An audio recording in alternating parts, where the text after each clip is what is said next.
Have you ever met someone who seems to dim your light the moment they walk into the room? They don't have to shout, argue, or insult you directly. Their energy alone feels heavy, like a quiet storm that unsettles your calm, drains your heart, and clouds your clarity. You try to be kind. You try to understand. But inside, something feels off. And here's the truth. You're not imagining it. Your energy is sacred. Learning to protect it is not selfishness. It's an act of deep spiritual love. In a world filled with noise, judgment, and emotional chaos, there will always be people who carry pain so deep that it spills onto others. Some do it consciously. Others don't even know they're doing it. But Buddhism teaches something powerful. You cannot control others, but you can protect your own peace. Today, I want to share with you 12 Buddhist ways to deal with toxic people without losing your light, your calm, or your compassion. These are not weapons of resistance. They are tools of wisdom. They are not about running away. They are about rising higher, vibrating so clearly that nothing and no one can pull you back into chaos.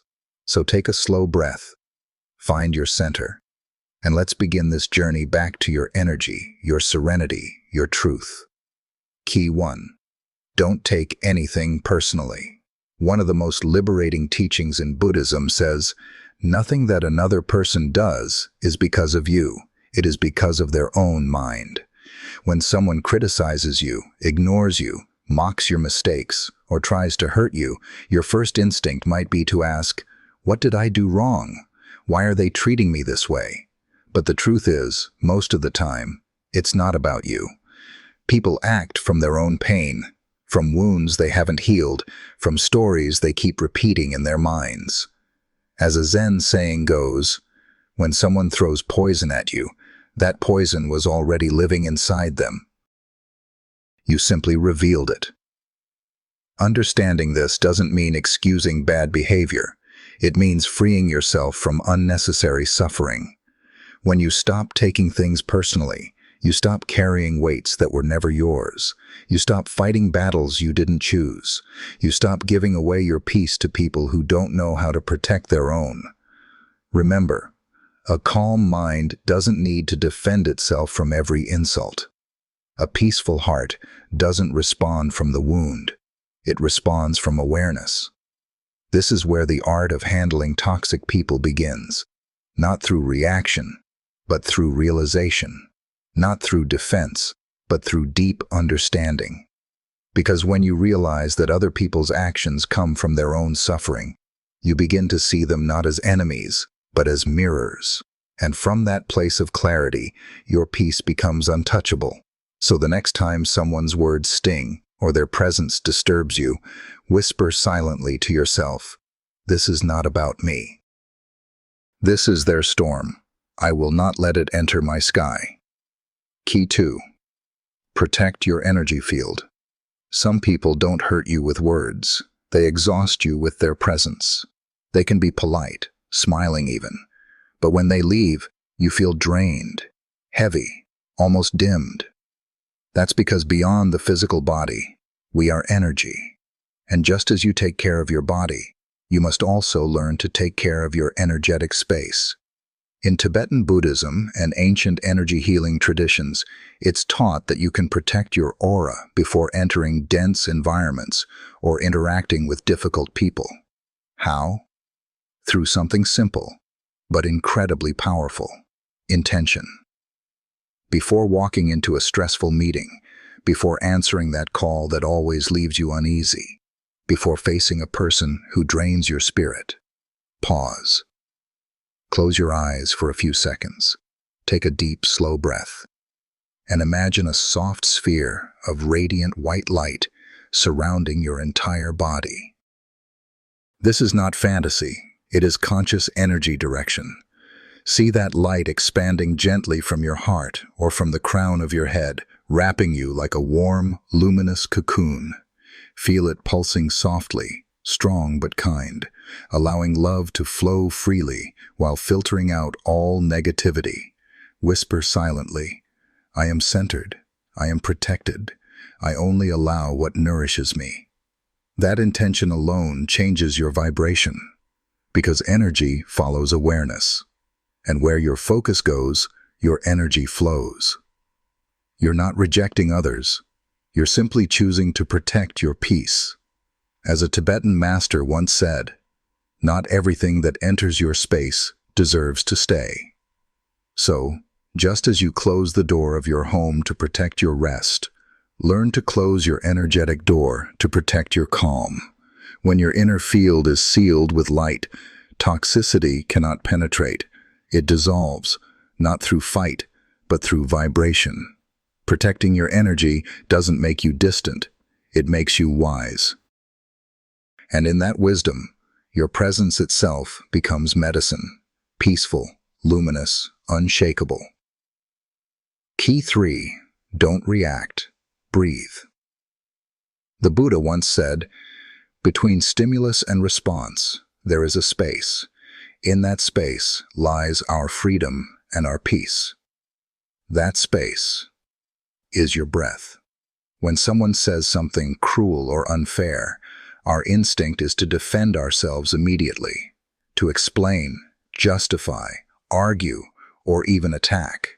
But reacting from emotion is like throwing gasoline on a fire. The flames might quiet your ego for a moment, but they will always burn your peace. So, the next time someone tries to provoke you, don't react. Just breathe. Pause for a second. Feel the air entering your lungs, then leaving slowly. That small pause is sacred. It's the bridge back to your wisdom. Imagine the other person's words as waves hitting a mountain. The mountain doesn't fight the ocean, it simply stands. It allows the waves to crash and return to stillness on their own. Be that mountain. Breathing gives you space to choose, and in that space, you remember that peace is always an option. Sometimes silence is not weakness, it's mastery. A wise silence can disarm conflict faster than 1,000 explanations. So, when you feel the heat rising, whisper inwardly, "I will not lose myself in this storm. I choose breath over reaction." Your breath is your refuge. It doesn't need permission. It's always there, ready to bring you home. Key 4. Learn to say no without guilt. For many of us, especially those with gentle hearts, the word no feels like a wall we're afraid to build. We fear it will make us seem cold, selfish, or unkind. But Buddhism teaches that compassion without boundaries leads to exhaustion, not enlightenment. Saying no with kindness is not rejection, it's redirection. It's the art of staying true to your energy. You can say no with love.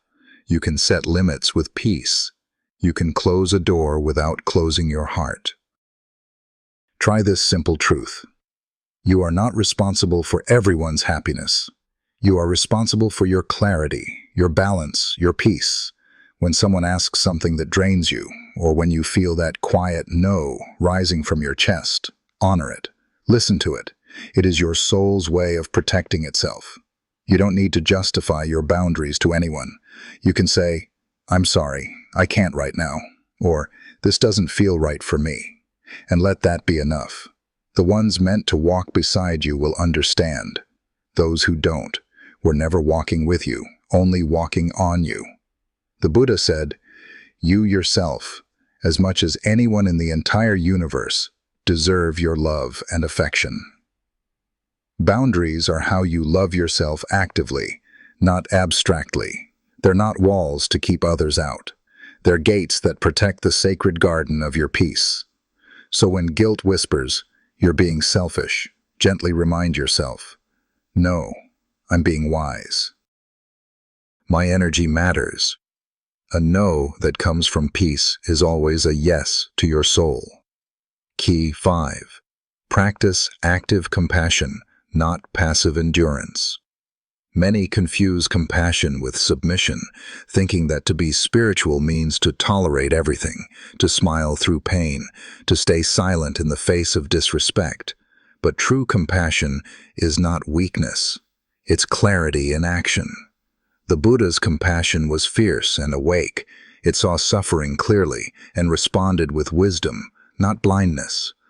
Active compassion means you can see someone's pain without letting them pour it into you. You can wish them healing without accepting their chaos as your own. A toxic person is not your enemy. They are someone trapped in their own suffering. But their suffering is not your responsibility to carry. You can be kind and still walk away. You can forgive and still say, "This is not healthy for me."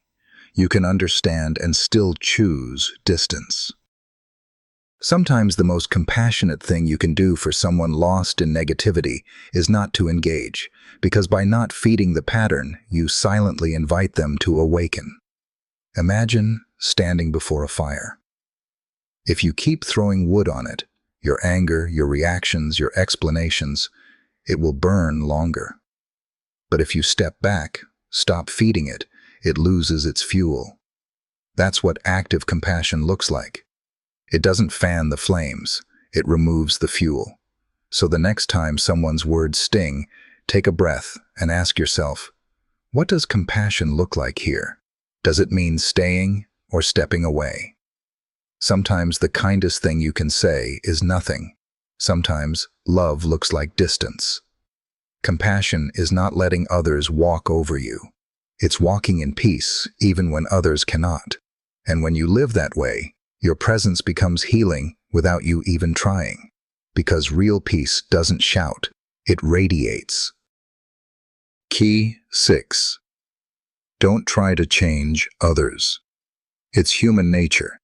We want people to see what we see, feel what we feel, grow how we grow. When we love someone, especially someone who hurts themselves or others, we think, if I just explain it right, they'll understand. If I give them enough love, they'll change. But the Buddha taught that suffering begins the moment we expect others to awaken before they are ready. You cannot pull a flower open with your hands. You can only water it, give it sunlight, and wait for the moment it blooms. In the same way, you cannot rush another person's healing, awareness, or transformation. You can inspire it, but you cannot control it. Trying to change someone who is not ready is like trying to hold water in your palms. It slips away, and you are left exhausted. Instead of asking, how can I make them change? Ask, how can I stay in peace while they learn their lessons? Sometimes the most loving act is to step back and let life be their teacher. Because life always teaches more effectively than our words ever could. This doesn't mean indifference. It means trust. Trust that every soul has its own timing, its own karma, its own sacred path of awakening. You cannot carry someone else's growth on your shoulders. You can only walk your own path with authenticity and light, and that light itself becomes guidance for those who are ready to see. So, when the desire to fix someone arises, breathe and remember, I release them to their journey. I choose peace over control. That is not giving up. It's letting go with love. Key 7. Observe. Don't get hooked. Buddhism teaches the power of being the witness, the one who observes thoughts, emotions, and events without being swept away. Toxic people often thrive on reactions. The more you react, the more energy they receive. They feed on your attention, your defensiveness, your frustration. But when you choose to observe instead of react, you become untouchable. Imagine you're standing by a river. The water flows, carrying leaves, branches, and debris. Your thoughts, emotions, and the words of others are like that river, constantly moving. You are not the river. You are the watcher on the shore. When someone tries to pull you into their storm, simply observe. Ah, here is anger arising. Here is manipulation. Here is guilt. You don't need to fight it. You only need to see it. The Buddha compared awareness to a lamp in the darkness. It doesn't fight the dark. It simply shines, and darkness cannot stay. Observation creates distance, and in that distance, you reclaim your power.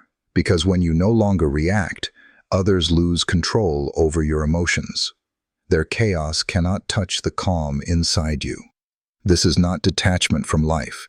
It's detachment from illusion. You still care, but you no longer drown. You still feel, but you no longer fall. Try this simple practice. When someone's words sting, pause and silently say to yourself, "I see this emotion. I am not this emotion." Let the awareness breathe inside you. The storm may continue outside, but inside, you stay clear like a mountain lake. With time, this becomes your natural state.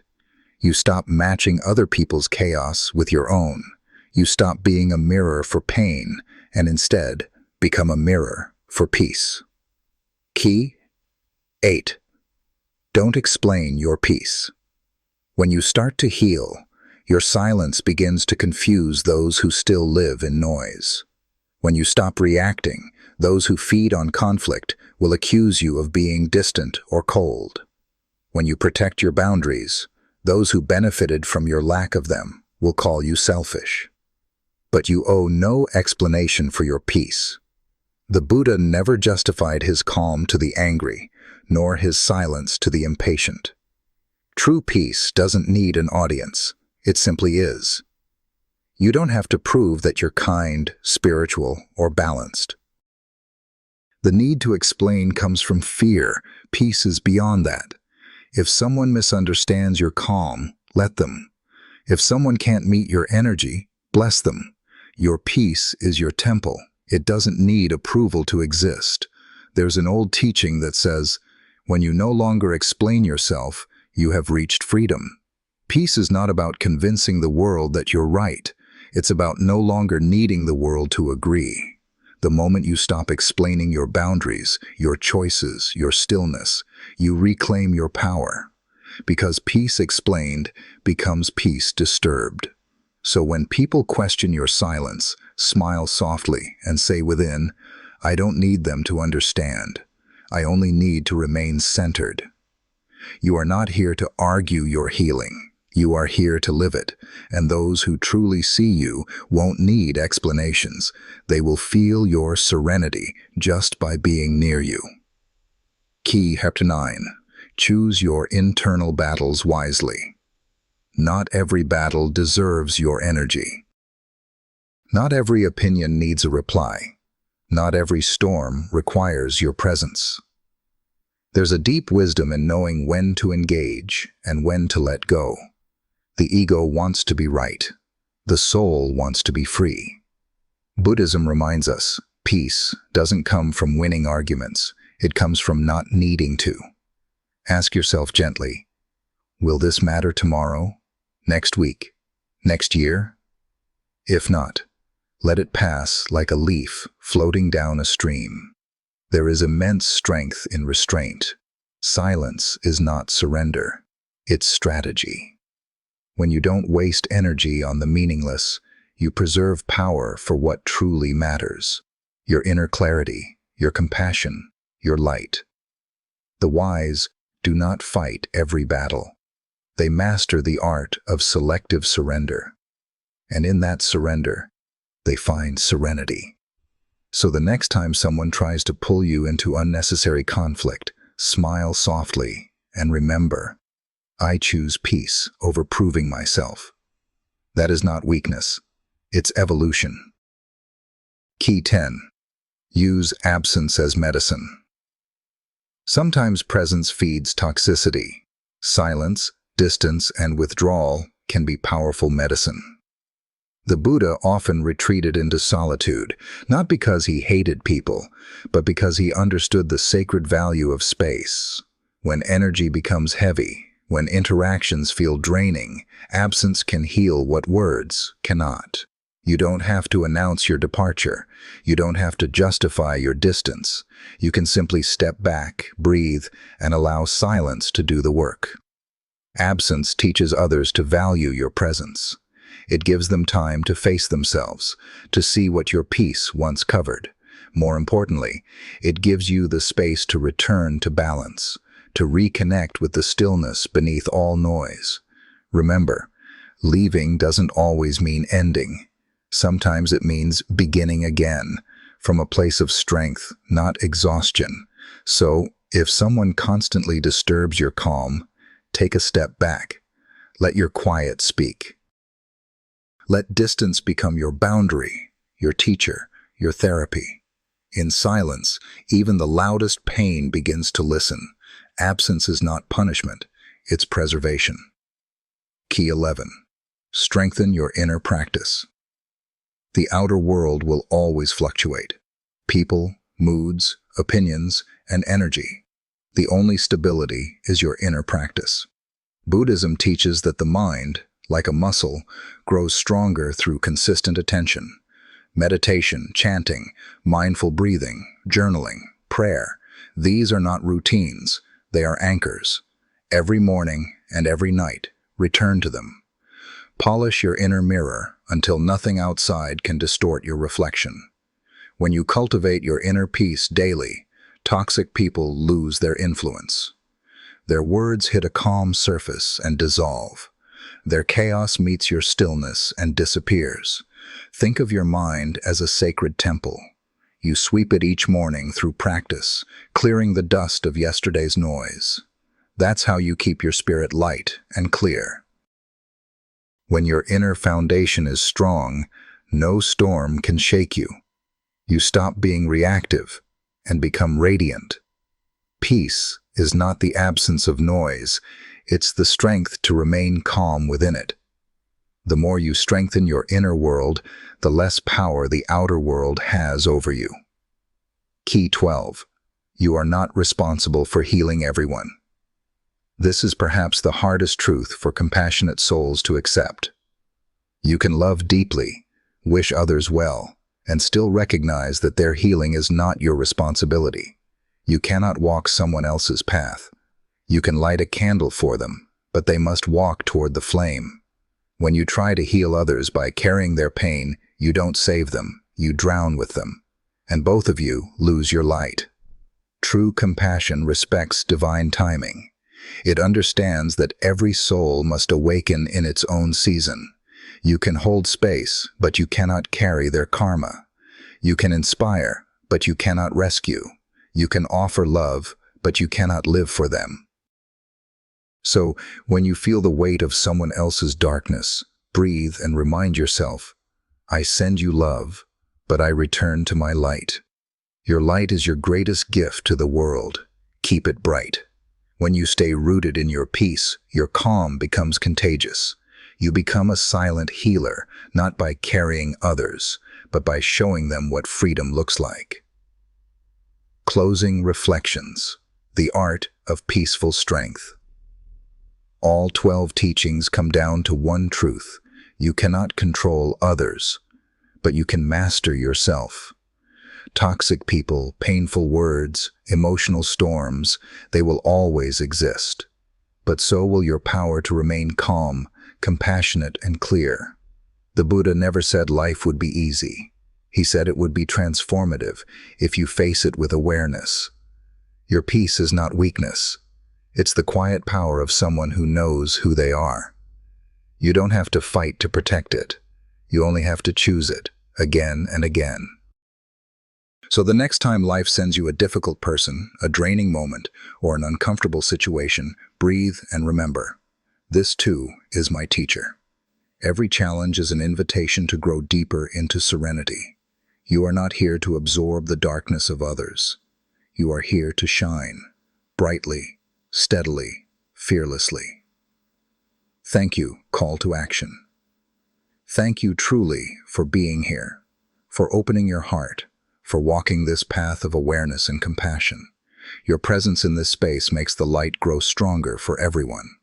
If this message spoke to your soul, I invite you to subscribe to Dawn Light, a sanctuary of Buddhist wisdom, meditation, and gentle awakening.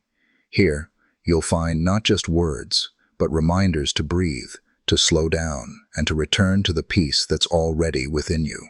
Subscribe to Dawn Light, and let's keep walking together. One breath, one step, one awakening at a time. Breathe deeply, live kindly, and always protect your light.